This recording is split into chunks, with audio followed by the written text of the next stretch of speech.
As Jerry mentioned, with vulnerability assessment, that is a very good way to check for low-hanging fruit, vulnerabilities in unpatched systems, or maybe even or misconfigured systems.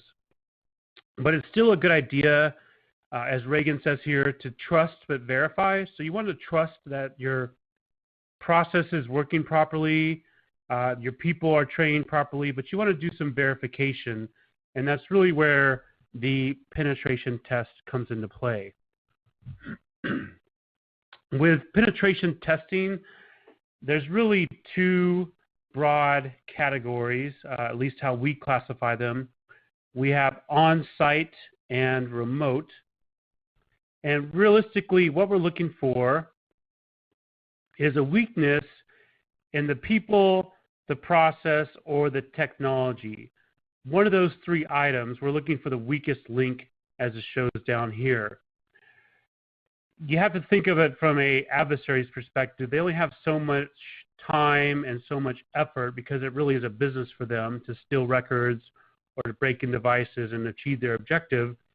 So as an example, instead of spending 5 months trying to break into a firewall, which is part of the technology, a better use of their time would be to spend 5 minutes trying to socially engineer the medical assistant and drop a device on their computer, like we discussed earlier.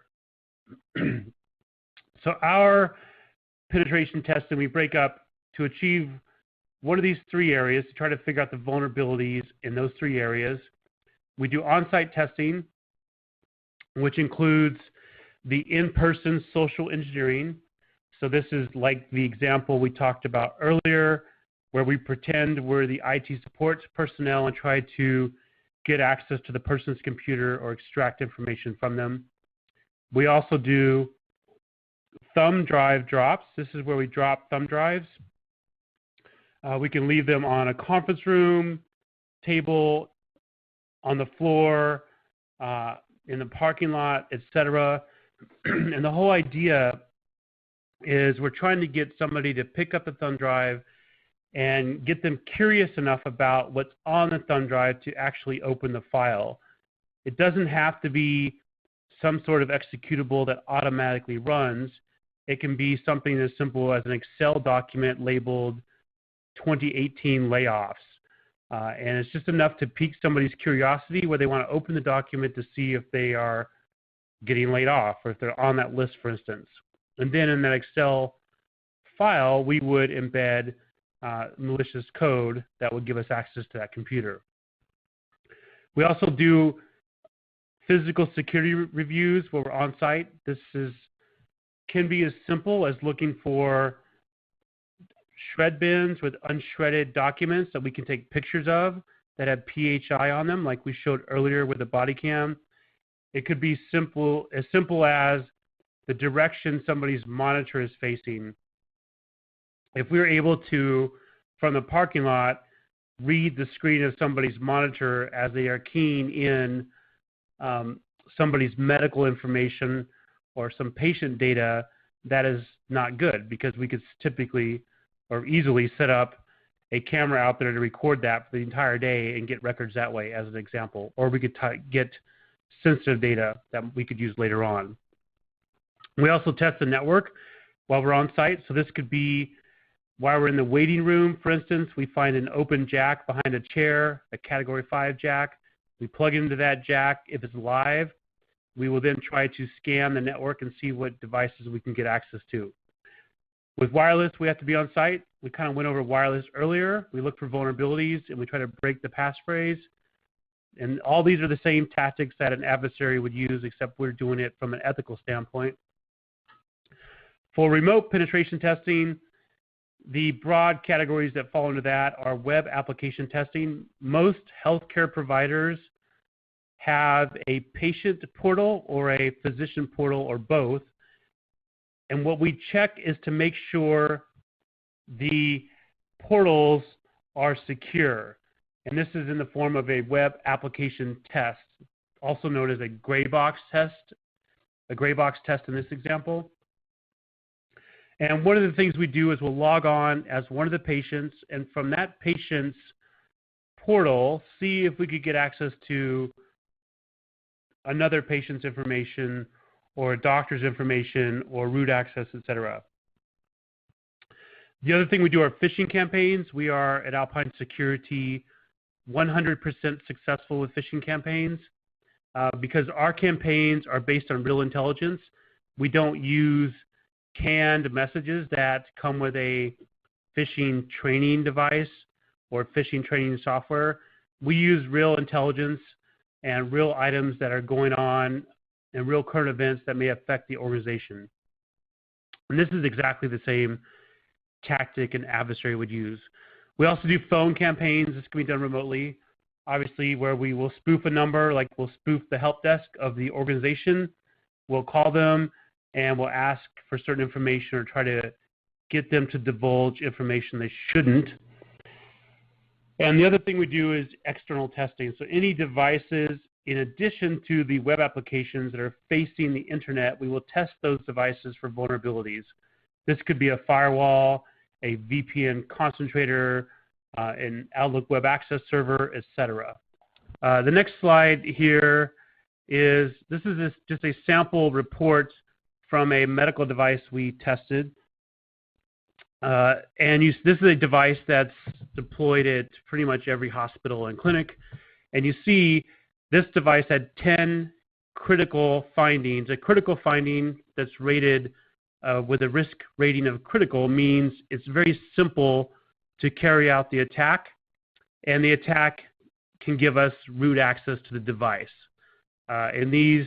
This is one of the challenges with these devices is it's difficult to patch them and to do the vulnerability assessment, but almost all of these fixes, minus a couple, would have been identified with a vulnerability assessment, as Jerry had been talking about.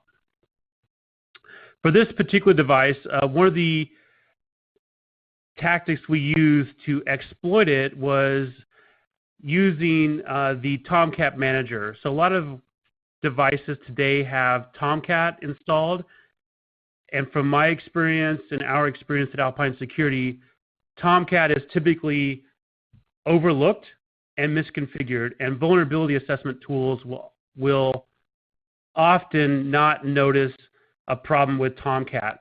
In this situation, Tomcat had a default logon as Tomcat and a password as Tomcat. And most people think, like, what's the big deal? It's just a Tomcat server. But this allows us to manage the Tomcat server and deploy what's called, you see right here, we deployed this file called shell.war. That's a web archive file.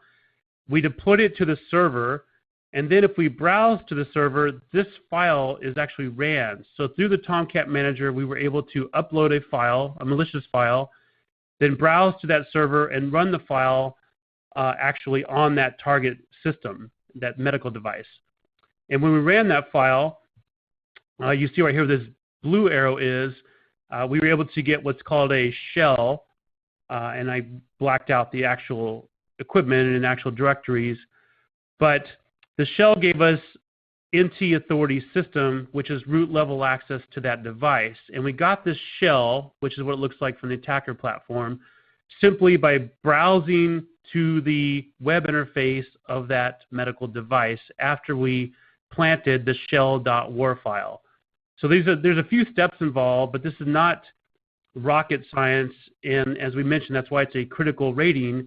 It was pretty easy to take over this medical device. And then from here, we could skew results, we could steal patient data, we could do whatever we wanted to because we have root level access.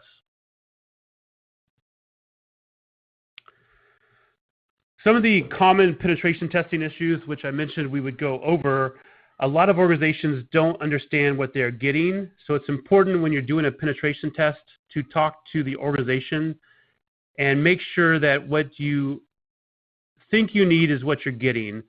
There's a lot of differences between a penetration test and a vulnerability assessment. There's some confusion in the terms used. There's black box, gray box, white box, web application, API testing, etc. So it's important you work with the organization, such as Alpine Security, running the penetration test for you so you know exactly what the processes and what you're getting. As Jerry mentioned, I'm a big fan of validation.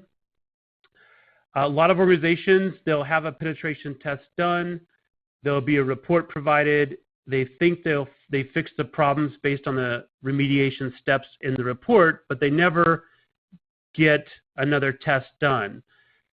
So in many cases, and this has happened a lot, the fixed actions that they thought they took did not actually work. So it's good to validate with a retest. And we do this at Alpine Security. We run the initial penetration test, give the organization a list of things to fix.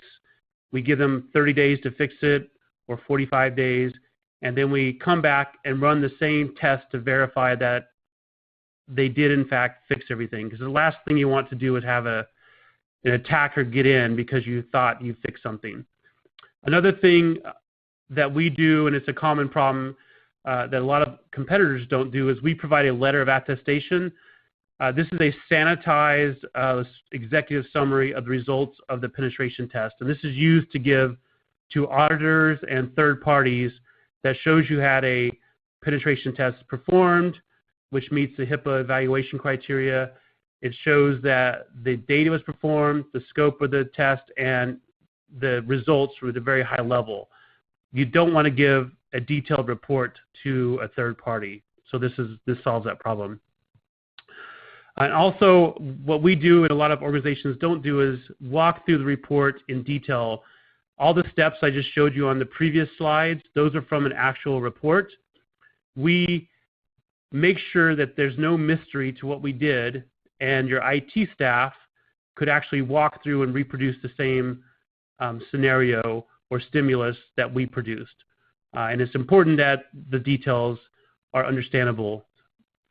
There's a link here. You can go and read more of the common mistakes people make choosing penetration testing as well.